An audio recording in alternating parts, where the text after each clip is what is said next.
El Altísimo Dios Todopoderoso le bendiga a toda nuestra gente del programa El Mundo Actual. Hoy 25 de marzo es un día muy importante porque estamos en víspera de una semana muy especial también que se aproxima. Así es que les voy a pedir que se queden en todo el programa El Mundo Actual para que compartamos esta reflexión. Pero antes, quiero que solamente observen en estas imágenes que estoy poniendo de su servidor, allí en el Valle del Cedrón, esa parte que está viendo allí, le explicaba a mi hermano que existía en la época de Jesús una callecita que daba directamente a la entrada de esa puerta que se está viendo hoy en día y que está sellada. Se conoce como la puerta del Mesías. Se conoce también como el pórtico de Salomón en el libro de los Hechos. Recuerda la historia que menciona allí cuando el apóstol San Pedro iba juntamente contra los apóstoles y levantaron al cojo. Fue allí en esa famosa puerta. Allí, esa es la entrada del Valle del Cedrón. Fue allí donde se registra la historia de lo que vamos a compartir en el tema de hoy, pero haciendo una reflexión con el tema. Mire bien el tema que vamos a compartir. El pasado se vuelve futuro, entrada triunfal. Quienes descuidan la historia cometen los mismos errores del pasado. Teniendo ojos no ven. Es impresionante de cómo el gran pacto se está gestionando frente a sus propias narices de liderazgo evangélico y no reacciona. De ese es el tema, para que sepan ustedes que vamos a estar hablando a continuación. Pero antes de entrar en esto, en la palabra que vamos a compartir, no cabe duda que estamos viviendo la tensión del mundo ante la situación de lo que se pueda generar, de lo que pueda suceder en estos momentos con esa guerra entre Irán, Israel, Estados Unidos, y donde ya Irán ha lanzado sus esquirlas y ha hecho algo que no sabemos si, más bien diríamos, es parte del acontecimiento profético. El presidente de Israel está haciendo una declaración sin que él se dé cuenta, altamente profético el día de hoy. Ha dicho el presidente de Israel que el hecho de esta guerra de Irán ha provocado que de una manera histórica en casi 80 años, árabes y judíos están viviendo su mejor momento de amistad, lo que prepara el camino al gran acontecimiento del pacto. Definitivamente e increíblemente nadie, ni siquiera los expertos en escatología, como lo decimos en el estudio que estamos tocando en nuestro canal de Masterclass, que la escatología no consiste en nuestras propias interpretaciones, sino en el momento en que Dios le tiene determinado que se cumplan. Nadie había previsto cómo es que se iba a lograr estos pasos finales, ese camino ya hacia ese pacto. Nadie, excepto que Daniel nos hablaba del anciano de rostro fiero que se pondría al frente de una supernación y que este anciano provocaría ese pacto. Aparte del anciano rostro fiero, no mirábamos la otra acción. ¿Cómo se iba a hacer esto?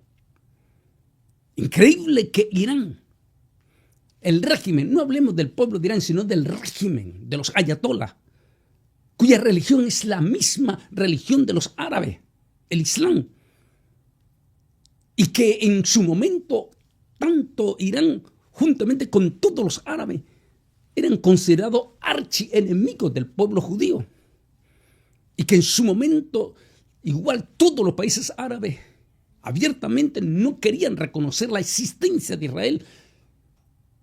Y entonces uno decía, ¿cómo se va a lograr los pasos finales de ese pacto? E increíblemente, decía, hay dichos en nuestra gente, en nuestros pueblos. Yo me acuerdo mal de Nicaragua y de Costa Rica, en los dichos que dice que la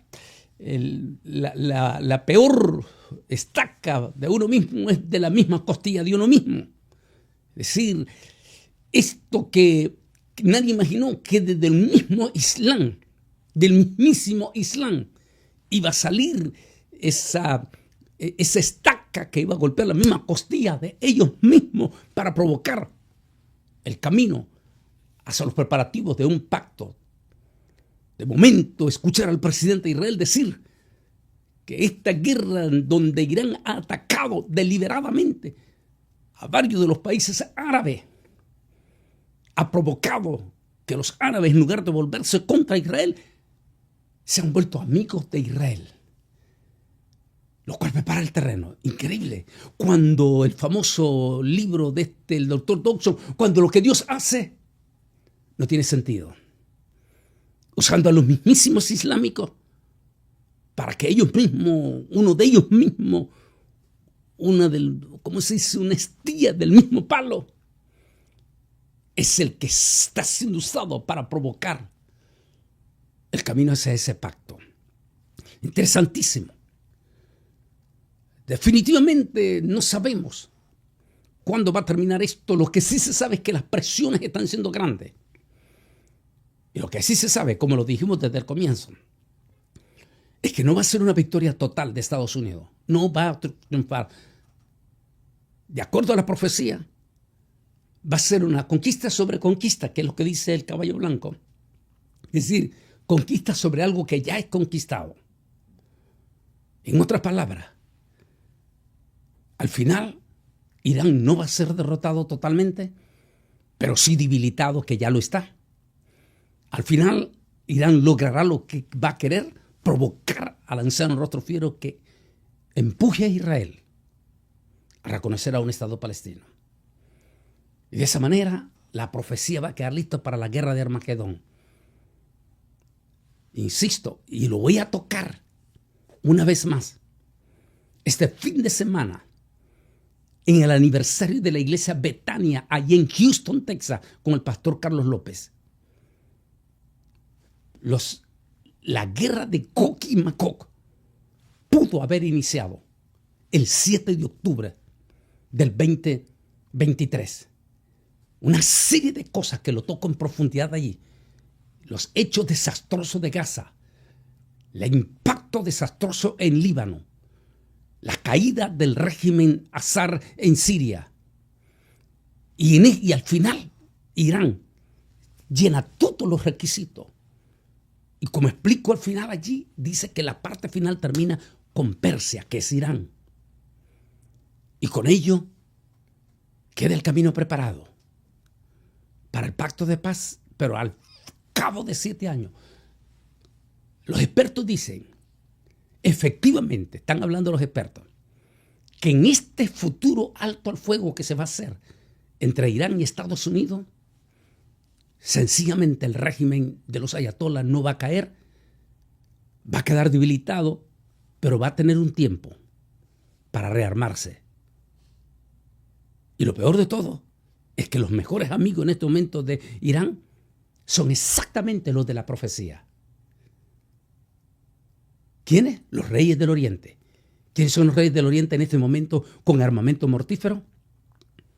China, número 1. Corea del Norte, número 2. Y Pakistán.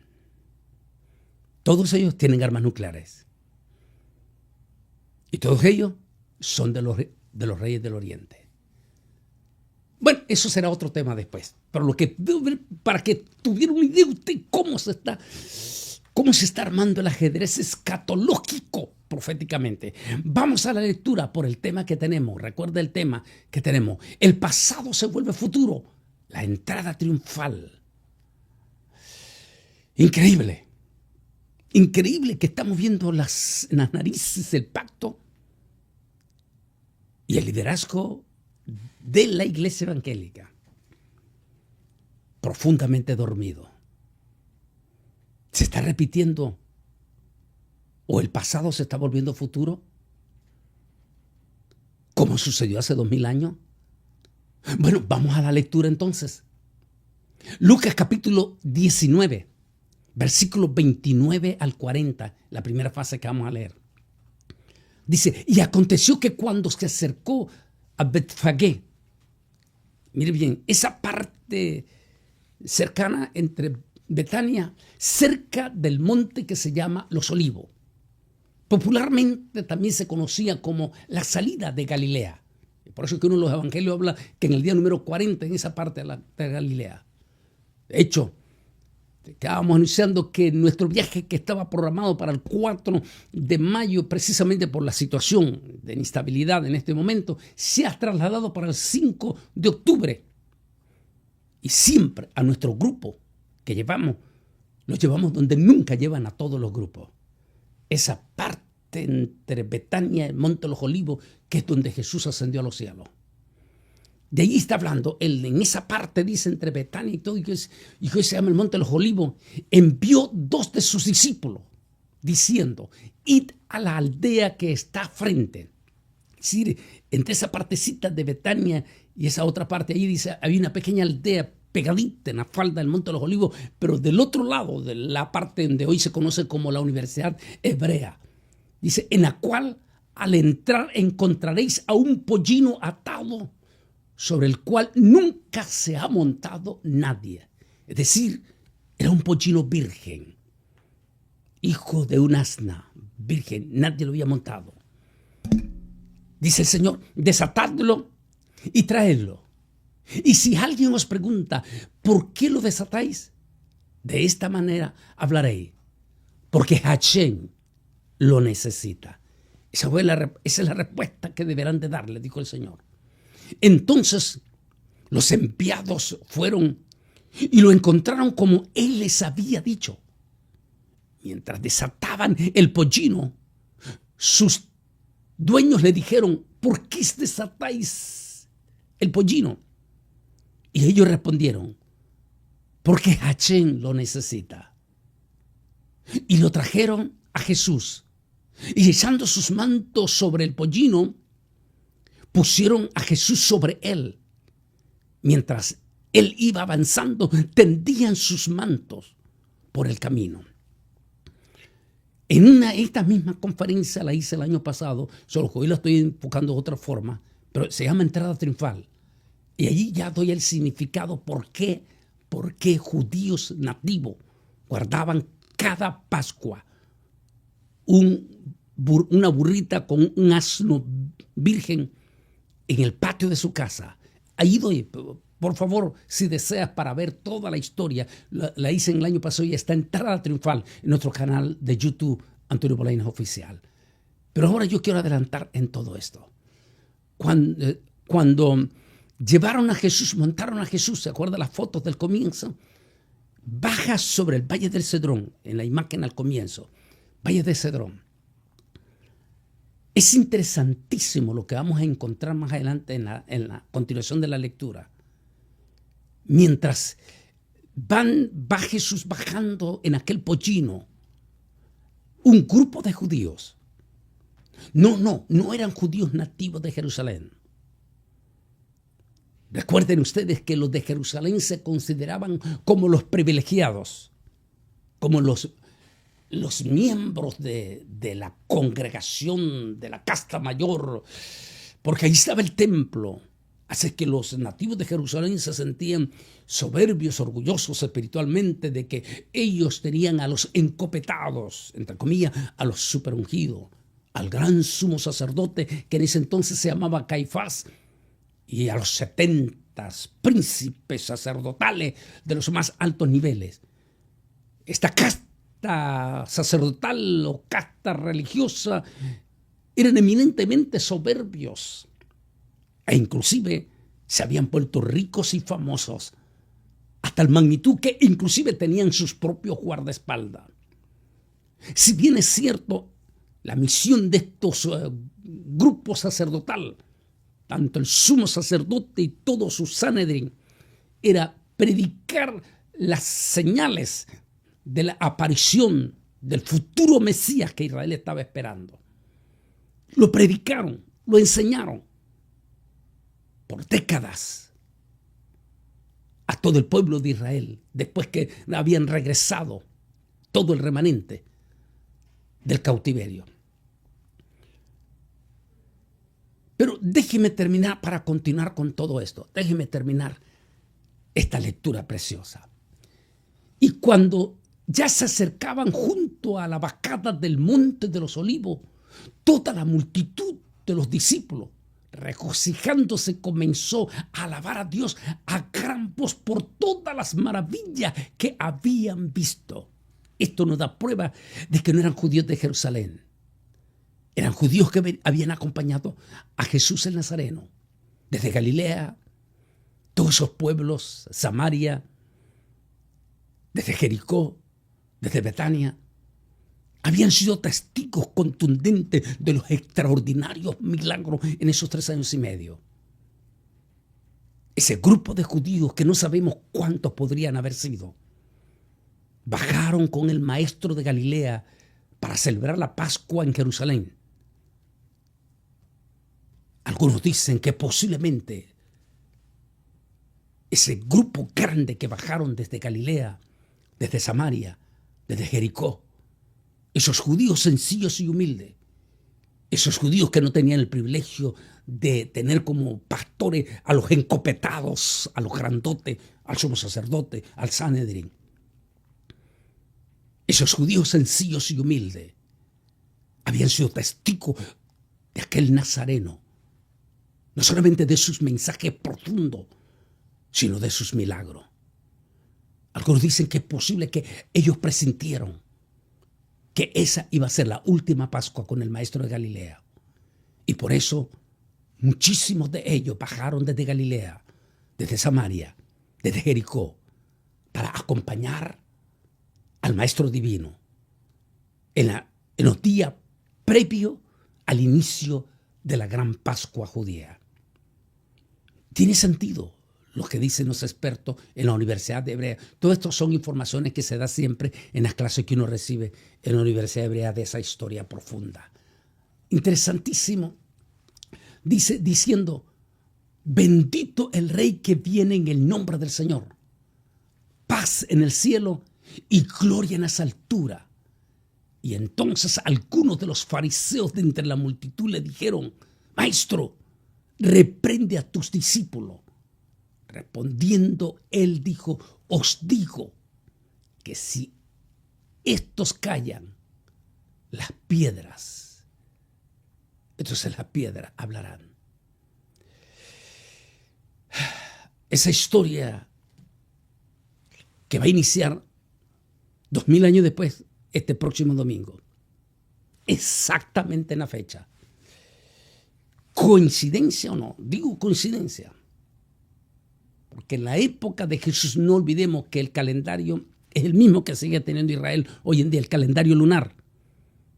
Pero que también en aquella época el calendario romano era el mismo como el de Israel hoy en día.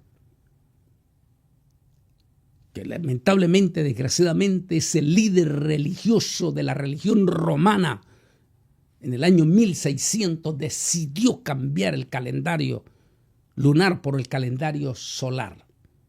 Y que hay una enorme diferencia. Si se hubiera mantenido exactamente el lunar como el de Israel, exactamente coinciden. Ahora, es muy importante los cristianos y pastores que estén escuchando todo esto para la información del domingo. ¿Por qué 8 días de Navidad, de domingo a domingo?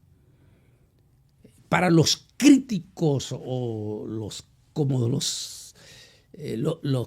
esos que siempre están solo para como estos animales que están comiéndose las garrapatas de las vaquitas, que están solamente para picar, pero nunca para aprender. Que están buscando y que dicen que no, y que esto, y que el otro, y que por acá, y que por allá. No. Por eso dije lo mismo. Quienes descuidan la historia están condenados a cometer los mismos errores del pasado. ¿Por qué 8 días? ¿Es una imposición de Roma para los detractores no estoy en contra de todo, pero a veces tenemos que no usar los prejuicios religiosos ya de odio, sino histórico. En realidad, si fue Roma, la Iglesia Católica, la que hizo esos 8 días, no hay ningún error. Hay sentido, y se va a dar cuenta usted por el próximo miércoles, y que vamos a tener nuestro programa en vivo, porque va a ser 1 de abril, y se va a dar cuenta por qué estoy diciendo esto. O sea que no calza perfecto de domingo a domingo. En hebreo es primer día de semana a primer día de semana. Va a calzar perfecto.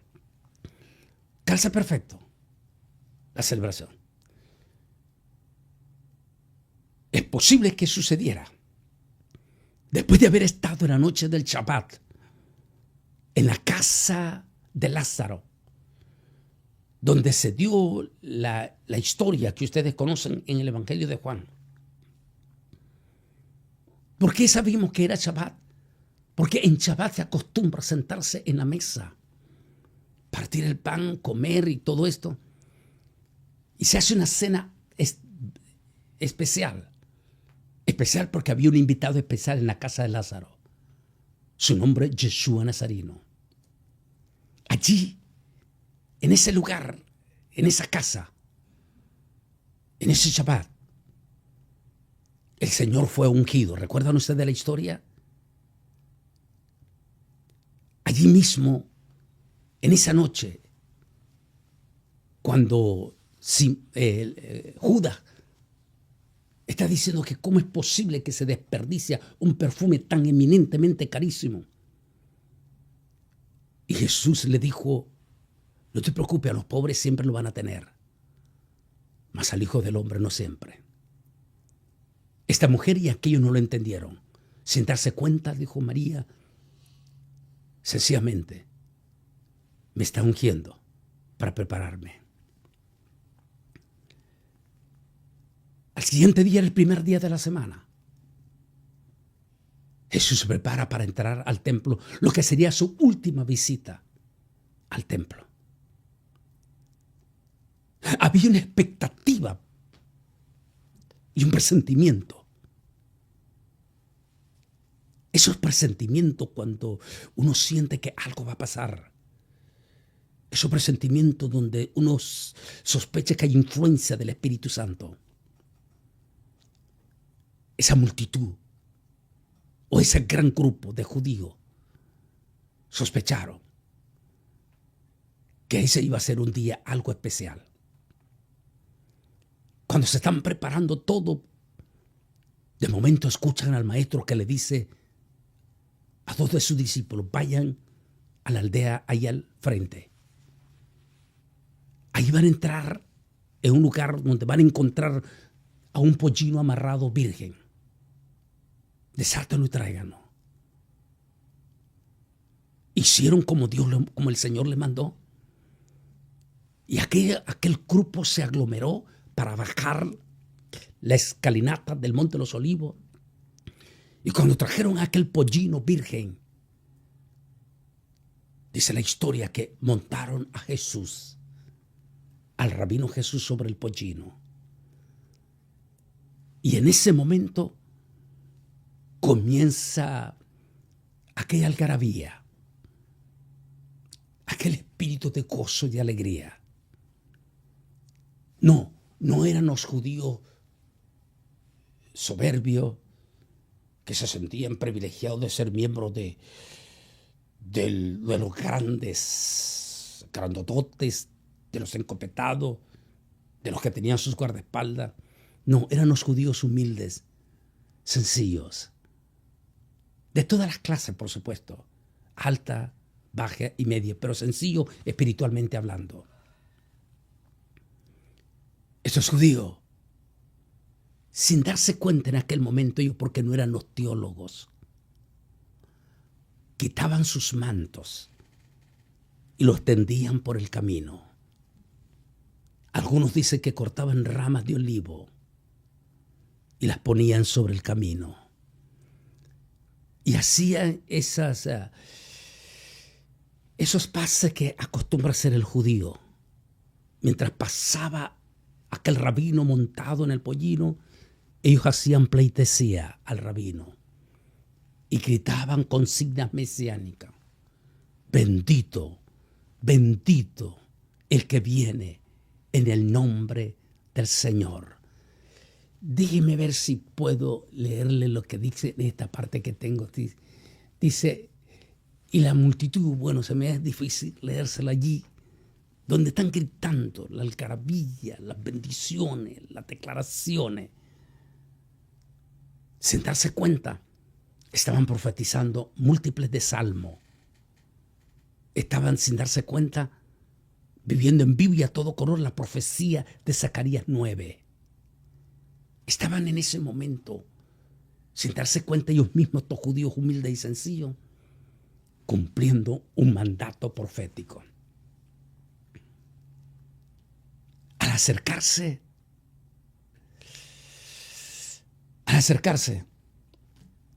aquellos encopetados religiosos, sí, los mismísimos que eran maestros de teología, los que habían enseñado múltiples de veces en sus altares las señales de la aparición del Mesías.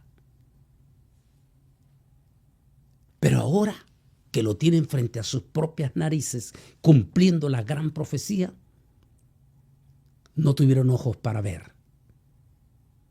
Algunos otros dicen, era tan grande la vida populosa y riqueza y coinonía con el imperio político que estaban viviendo, que no querían perder esa relación de esa influencia política que les traía beneficios económicos, que decidieron que si proclamaban a Jesús Mesías, iban a perder esos privilegios. Así que lo mejor era callar,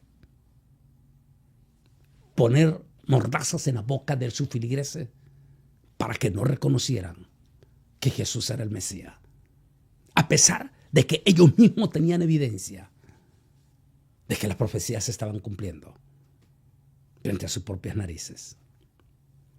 Dice un dicho popular de nosotros: no hay peor ciego que el que no quiere ver y peor sordo que el que no quiere oír.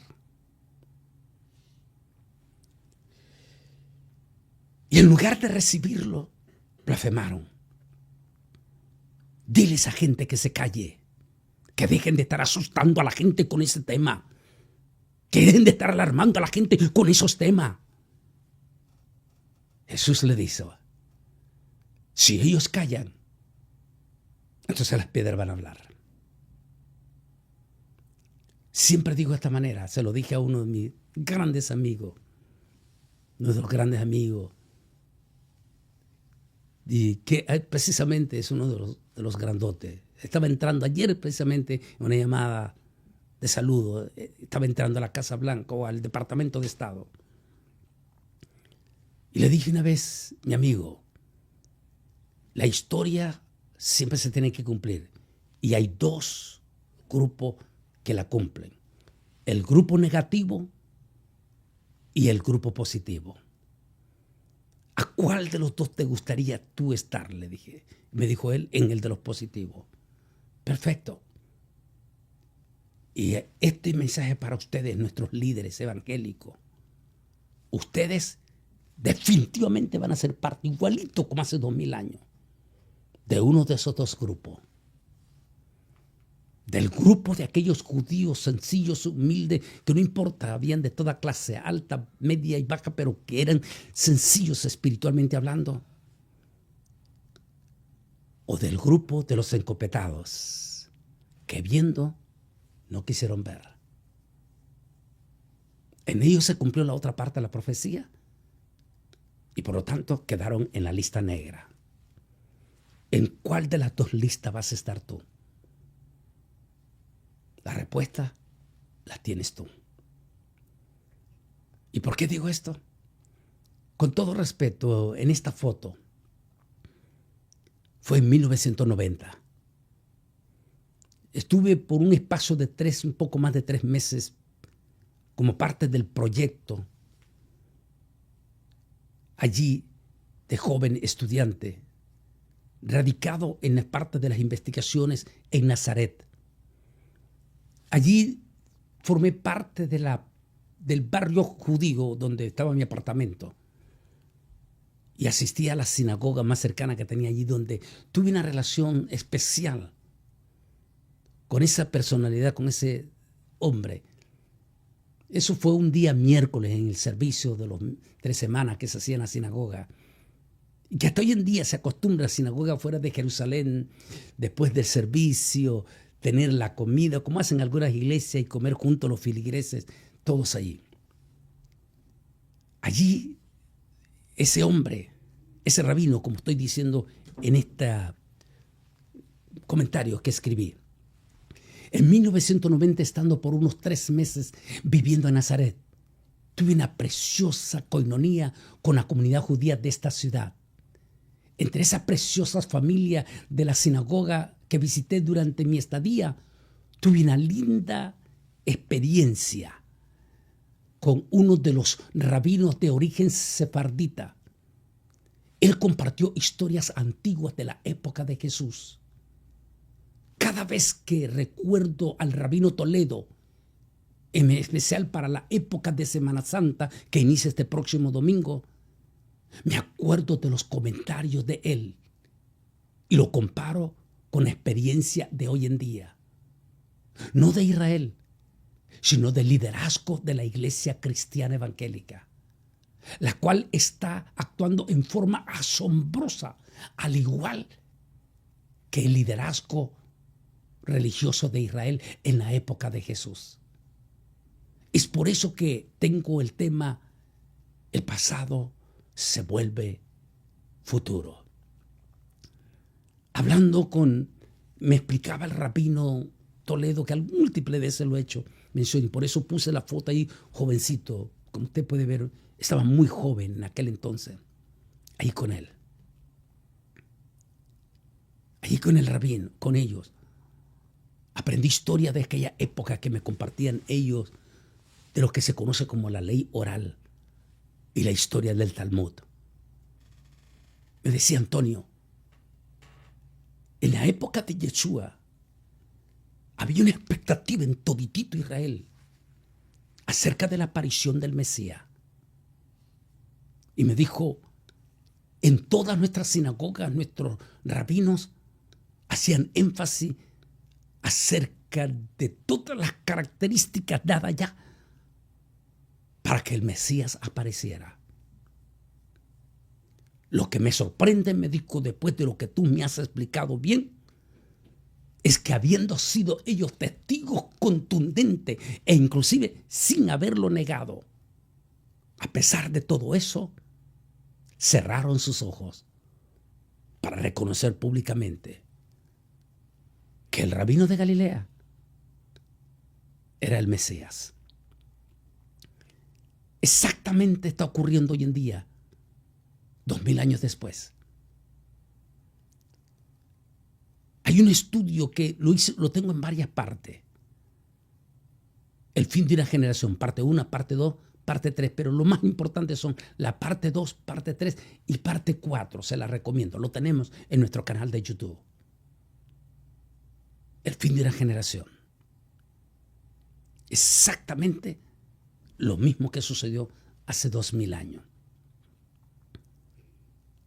En ese tema del fin de una generación estoy diciendo que desde el 14 de mayo de 1948, cuando se da la restauración de la nación judía, la Iglesia evangélica tuvo un despertar descomunal e histórico profundo, donde la Iglesia de Estados Unidos se convirtió en el paladín de la obra misionera a nivel mundial.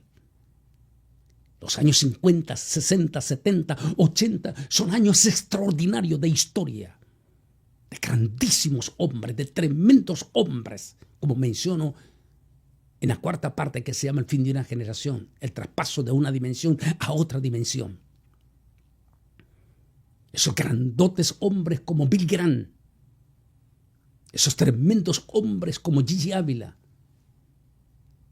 e inclusive el mismo padre del pastor Joel Osteen, quien en 1999, antes de morir, entrando ya el 2000, al igual de Billy Graham, se predicó un tremendo mensaje. El fundador de la iglesia del pastor Joel Osteen, donde su mensaje, porque lo escuché, lo transmitía en aquel entonces, su mensaje fue que este 2021, decía igual que Billy Graham, va a ser contundente en los acontecimientos de la venida de Jesús. Esos hombres, esos grandes teólogos predicaron de la venida de Jesús en el fin de una generación. Por lo que no hay un solo pastor en este momento, que no haya pasado por un instituto bíblico. Oye bien, que no haya pasado por un instituto bíblico y que no le enseñaron sobre las señales de la venida de Cristo. Estamos siendo testigos de un impacto profético sin precedentes. Después de los 70, 14 de mayo del 2018, una pandemia que nos encerró en una forma escalofriante, un sistema del nuevo orden mundial, un entrenamiento para la marca de la bestia, un entrenamiento para la gran tribulación. Los pasos finales para un pacto que ya está a la vuelta de la esquina.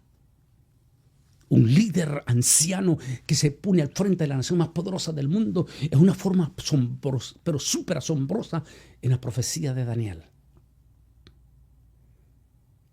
Hablando de aquel anciano rostro fiero, y que una de las partes, porque son varios capítulos, menciona, dice que llegará al poder con poca gente, en especial, dijo, con el voto de los santos transgresores. Y se pondrá al frente para liderar luego un pacto, porque él, es que no han leído Daniel muchos. Esa profecía que predicaron esos grandísimos teólogos que ya están con el Señor y que enseñaron en los institutos bíblicos. Ahora ellos ya están con el Señor, pero son su generación de estudiantes que ahora son ministros, pastores y todo, los que están viendo en vivo y a todo color el cumplimiento en sus narices. Y sin embargo, son los mismísimos que hace 2000 años, o sea, los mismísimos espíritus de aquellos encopetados que le blasfemaron a Jesús y le dijeron: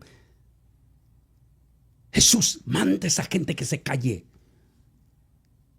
Reprende a esa gente para que no estén asustando a la gente de estas cosas.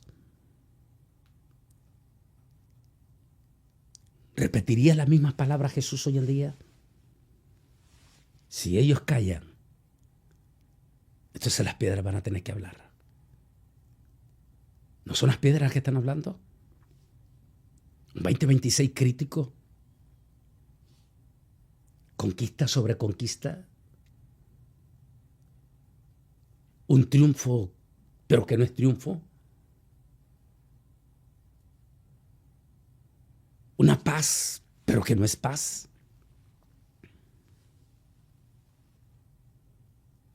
Una crisis económica que se vislumbra en el horizonte con el aceite negro.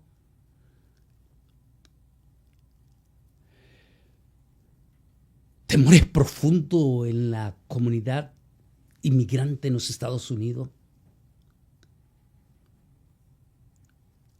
Unas profundas colas extraordinarias en nuestros aeropuertos, crisis profunda que hemos venido viendo en los últimos meses,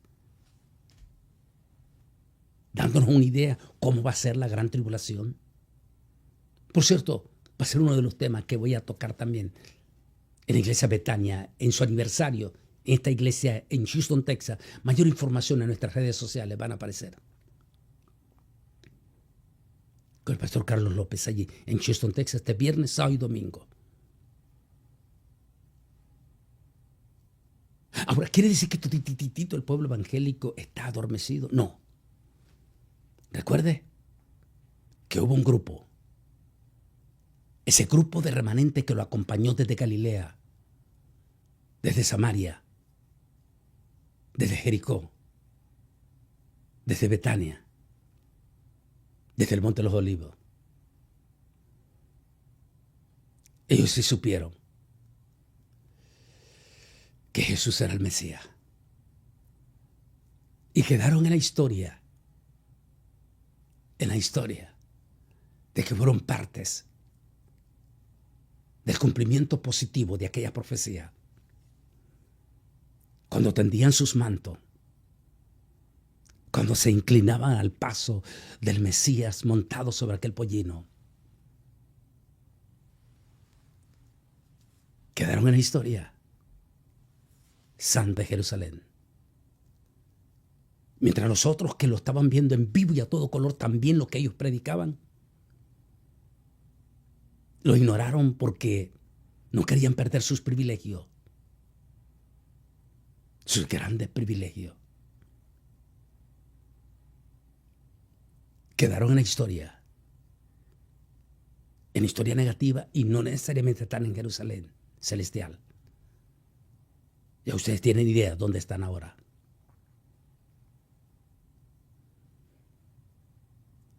Que este domingo en que la inmensa mayoría de nuestras iglesias evangélicas van a celebrar, y la mayoría de los sermones de nuestros pastores, algunos ya prefabricados, o sea, se los mandan, al menos aunque sean prefabricados, hagan reflexión profunda. Que así como hace 2000 años estaban cumpliéndose en vivo y a todo color las profecías de la aparición del Mesías, así 2000 años después, en vivo y a todo color, las profecías del retorno del Mesías se está haciendo realidad. De ustedes depende si se ponen en el grupo de insultar a Jesús y decirle, dejen de estar asustando a la gente. Dígale a esa gente que se calle, que no hable con estas cosas. O pasarán al otro lado, donde Jesús dijo, si ellos callan, entonces las piedras van a hablar. ¿Quiénes son los que están hablando hoy en día?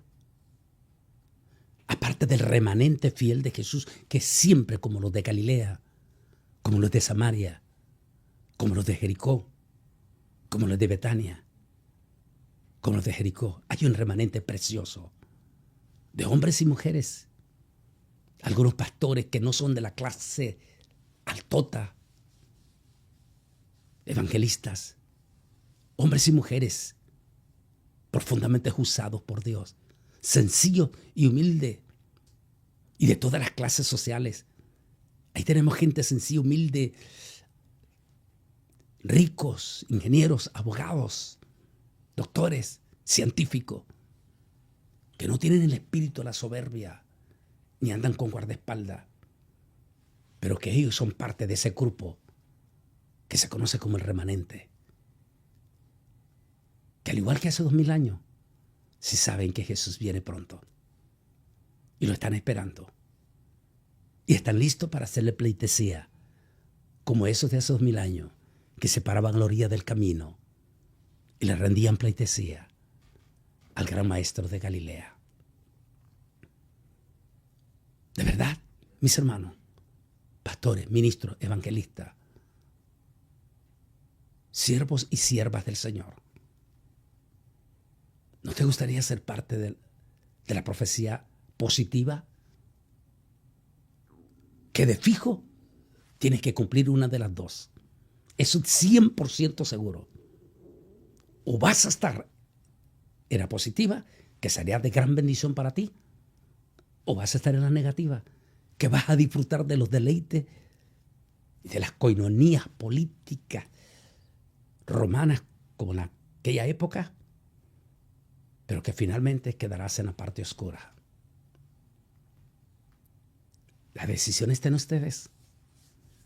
¿Y por qué no? Comiencen con gozo y alegría, haciendo énfasis. Este próximo domingo, sí, este domingo, comienza en el buen vocablo, y no vayan los detractores, esos que les gusta meter cizañas, que nunca escuchan ni nada, que solo están allí como las garrapatas, pegándose para chupar sangre. ¿por qué le llaman la Semana Mayor? ¿Y por qué? ¿Cuál es la ofensa llamarle Semana Mayor? ¿No fue una semana como esa donde se dio el triunfo del Rey de Reyes, Señor de Señores, sobre el pecado de la humanidad? ¿No deberíamos estar contentos por eso nosotros? De que todas las fuerzas del mal fueron vencidas en la cruz del Calvario. Pero espérese el próximo miércoles lo que le tengo, porque el miércoles, acuérdese, el primero, ya lo están imaginando, ¿qué va a ser el 1 de abril? 1 de abril. ¿Y cómo va a coincidir a perfección? A perfección. Esta Semana Santa. Y que efectivamente coincide 8 días. Entrada triunfal y termina con el grito triunfal. Cristo de resurrección. Así que toda nuestra gente evangélica no se pierda este próximo domingo de ir a la iglesia. Y los que están en Houston, acompáñanos a la iglesia Betania.